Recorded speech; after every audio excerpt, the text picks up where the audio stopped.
मुंबई में इस बार गणेश उत्सव में सबसे ज्यादा क्रेज इको फ्रेंडली मूर्तियों को लेकर दिखाई दे रहा है। एक तरफ जहां लोग घरों में भी इको फ्रेंडली मूर्तियां बड़े पैमाने पर लेकर आ रहे हैं, तो वहीं बड़े बड़े गणपति मंडलों में भी इको फ्रेंडली मूर्तियां इस बार देखने को बड़ी संख्या में मिल रही हैं।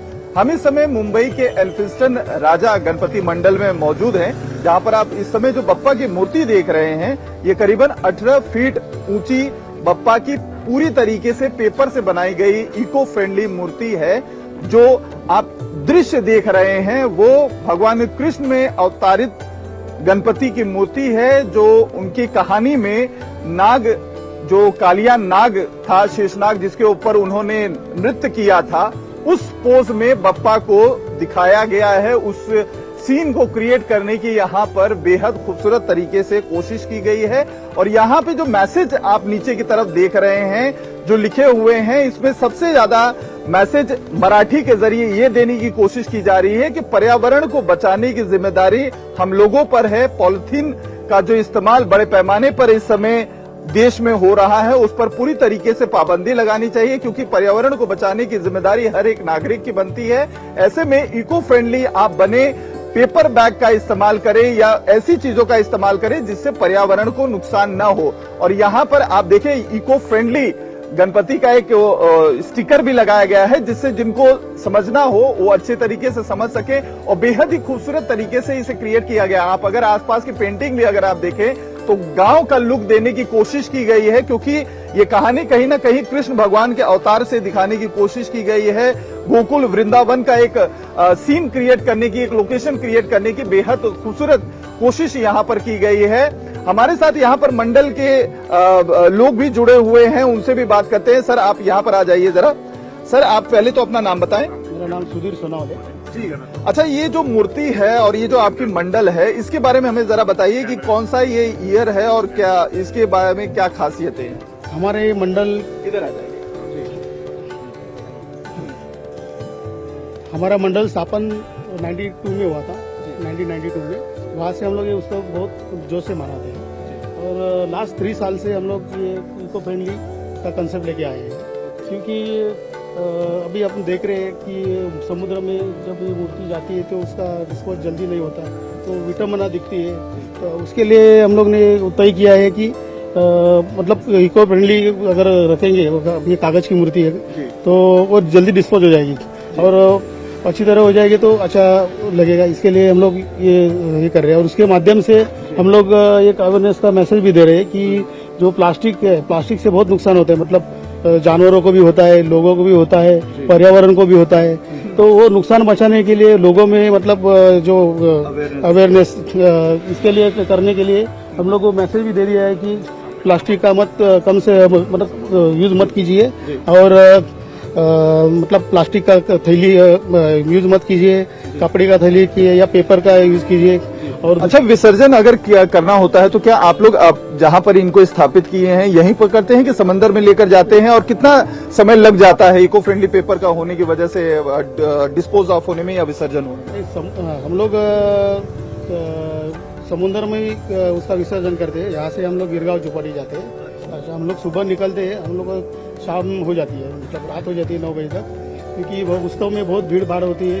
बहुत से गणपति गणेश जी का विसर्जन होता है, और ये मतलब इको फ्रेंडली कागज की मूर्ति होने के कारण उधर मतलब 1.5-2 घंटे में तो डिस्पोज हो जाती है उधर।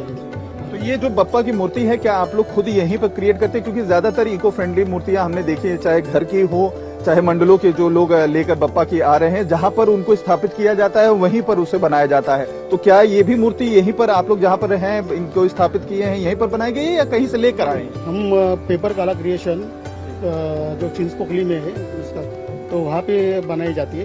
तो 2-2.5 महीने पहले हम लोग वहाँ से ट्रॉली भेजते हैं, तो वहाँ से वो ट्रॉली के ऊपर ये बनाई जाती है। तो उसके मूर्तिकार है परक पारदी जी, वही वो बनाते हैं। कितना समय लग जाता है? क्योंकि ये तो अगर प्लास्टर ऑफ पेरिस का देखें तो ज्यादा से ज्यादा 15 से 20 दिन के अंदर आप कोई भी अगर स्ट्रक्चर बनाना चाहते हैं तो इजीली मूर्तियां बन जाती हैं, लेकिन इको फ्रेंडली अगर आप मूर्ति बनाते हैं उसमें बहुत ज्यादा समय लगता है। तो इसको बनाने में कितना ज्यादा समय? 2-2.5 महीना तो लगता ही है। हाँ, 2-2.5 महीना तो लगता है, क्योंकि उसका आकार बहुत बड़ा है और पूरा क्रिएट करना पड़ता है। इसके लिए थोड़ा टाइम लगता है अच्छी तरह। तो इसको क्या सेफ रखने के लिए टेम्परेचर भी आप लोग मेंटेन करते हैं ताकि जो है नुकसान ना पहुंचे, क्योंकि जितना ही ज्यादा इको फ्रेंडली होता है उतना ही उसको मेंटेन करने का चैलेंज भी रहता है।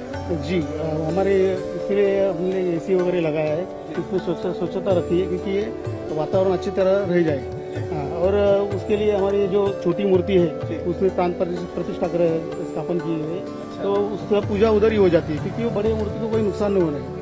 इसके कारण हम छोटी मूर्ति की इधर ही सब पूजा वगैरह की जाती है। देखिए यहाँ पर सबसे ज्यादा खूबसूरत बात यह है कि इको फ्रेंडली जहां एक तरफ मूर्ति बनाई गई है तो वहीं उसको मेंटेन करने के लिए खासा ध्यान दिया गया है। 200 से 250 किलो पेपर से ये मूर्ति बनाई गई है जो बेहद ही आकर्षक है, चर्चा का एक केंद्र बना हुआ है। और सबसे ज्यादा चैलेंजिंग ये है कि किस तरीके से ये पेपर की बनी गणपति जो 18 फीट ऊंची है, और अगर आप शेषनाग के साथ इसकी लंबाई नापेंगे तो करीबन 22 फुट की इसकी ऊंचाई पड़ती है, और इसको इस तरीके से स्टेबल रखना, और पूरे 11 दिनों तक बप्पा यहाँ पर रहेंगे जिसके दर्शन करने के लिए दूर दूर से भक्त बड़ी संख्या में यहाँ पर आते हैं। तो काफी ज्यादा आश्चर्यचकित करने वाली ये गणपति की मूर्ति है, लेकिन कहीं ना कहीं पर्यावरण से जुड़ी जो खतरे इस समय पूरी दुनिया को झेलने पड़ रहे हैं उससे भी ये जागरूक करता हुआ एक स्ट्रांग मैसेज देता हुआ गणपति मंडल है जो इस समय चर्चा का विषय बना हुआ है। कैमरामैन देवेंद्र दयालकर के साथ अतुल सिंह, इंडिया टीवी, मुंबई।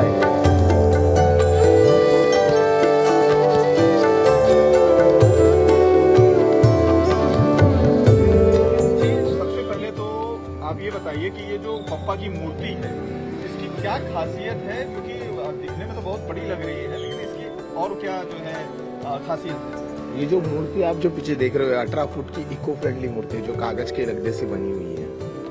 इसमें कागज का लगदा, डिंक ये यूज करके इको फ्रेंडली मटेरियल से ये पूरी बनी हुई है। कितनी कागज कितना लगा होगा अंदाजा? इसमें कम से कम 200 से 250 किलो कागज लगता है।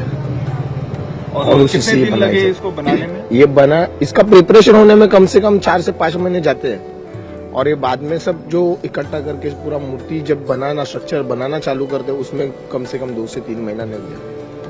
और ये जो आप लोग कॉन्सेप्ट लेकर आते हैं इको फ्रेंडली का, कि इसको कितने समय हर साल के लिए शुरुआत पहले से ही कर देते हैं विसर्जन होने के तुरंत बाद, कि ऑल ऑफ अ सडन ये सब आया? नहीं, इसका शुरुआत 6 महीने पहले से हो जाती है। 6 महीने पहले से मूर्ति क्या बनानी है, उसकी डिजाइन, बाद में उसके ऊपर क्या और काम कर सकते हैं वो सब डिटेल में विचार किया जाता है, और उसके बाद उसके ऊपर काम किया जाता है। मुंबई में अभी भी जो है कई लोगों में हमने देखा है, मंडलों में खासतौर पर जो बड़ी मंडल है उनमें प्लास्टर ऑफ पेरिस के बहुत ज्यादा क्रेज है बप्पा की मूर्ति के लिए। आप लोगों ने इको फ्रेंडली मूर्तियां क्यों चुनी? वो भी तो ये इतनी ऊंची काफी ज्यादा इको फ्रेंडली चुनी क्योंकि अभी देख रहे हैं तो गए 3-4 साल से पीओपी पे बंदी आ रही है, उसके बावजूद ग्लोबल वार्मिंग का सब्जेक्ट चल रहा है। ये सब चीजें देखते हुए हम लोग ने सोचा कुछ नया अगर मिल जाता है जिससे पर्यावरण की हानि भी ना हो, और अपना जो उत्सव पहले से जो बड़े तौर पे चल रहा है वैसे के वैसे ही मनाया जाए, इसीलिए हम लोग ने ये ऑप्शन ढूंढ के निकाला है। इसको क्या विसर्जन करने के लिए भी आप लोग स्पेशल यहीं पर जहाँ पर ये स्थापित हो वहीं पर अरेंजमेंट करते हैं कि समंदर लेके जाते हैं? नहीं, ये हम लोग समंदर तक लेके जाते हैं, गिरगांव चौपाटी तक, वहाँ पे ही विसर्जन होता है। 4 घंटे भी ये मूर्ति पानी में रही तो पूरी मेल्ट हो जाती है।